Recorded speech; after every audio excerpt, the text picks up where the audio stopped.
My last video was all about how we divide up the continents, but that left me with a new question. How did all of the continents get their names? Let's start with Africa.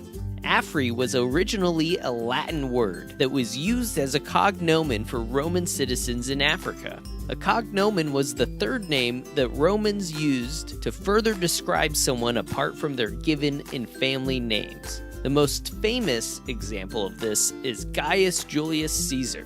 Gaius was the name given at birth from his parents. Julius is the family name, and Caesar is the cognomen added on the end. In this case, it was often added on by emperors because Romans associated this name with divinity. Afri was the same way.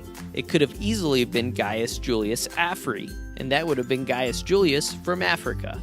Now, Africa was originally called Africa Terra, which meant land of the Afri in Latin. Eventually, the word terra was dropped, and the continent was just called Africa. Next, we're on to Antarctica. In my video about how the oceans were named, we discussed how the Antarctic Ocean was named. Arctos was the original name of the Big and Little Dipper, and was the basis for naming the northern region and ocean. So Antarctic, literally meaning the opposite of the Arctic, was used for the ocean and the continent around the southern pole. The word Asia also has its origins in Greek and Roman words. The Greeks had long used Asia to describe the landmass lying to the east, and the Romans even named a province that is now part of modern-day Turkey, Asia.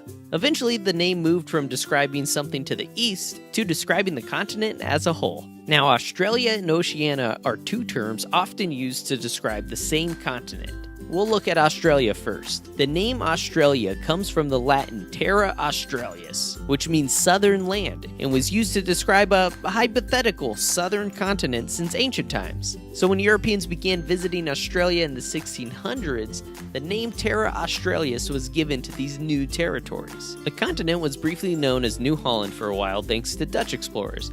But by 1824, the Admiralty, which was the part of the government of the British Empire that was responsible for commanding all of the overseas territories, decided to accept Australia as the official name of the continent and country, and it has been that way ever since. Nowadays, Oceania is often used for the name of the same continent to intentionally include all of the islands that are near Australia. This includes the islands of New Zealand, Micronesia, Melanesia, and Polynesia. Next, we have North and South America. These continents come in a pair, and they were named by German cartographers after the Italian explorer Amerigo Vespucci. Vespucci was the first European to suggest that the Americas weren't just a part of Southeast Asia, but actually an entirely new continent.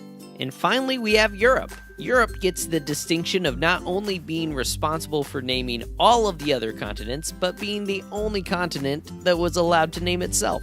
Europe comes from the word Europa in Greek. In Greek mythology, Europa was the mother of the king of Crete. The name Europa can be broken down into two parts, Eurus, Ops. First is Eurus, which means wide or broad, and second is Ops. Ops means eye or face, so you wouldn't be wrong to translate Europe as meaning wide-eyed, but maybe my translating skills need a little work.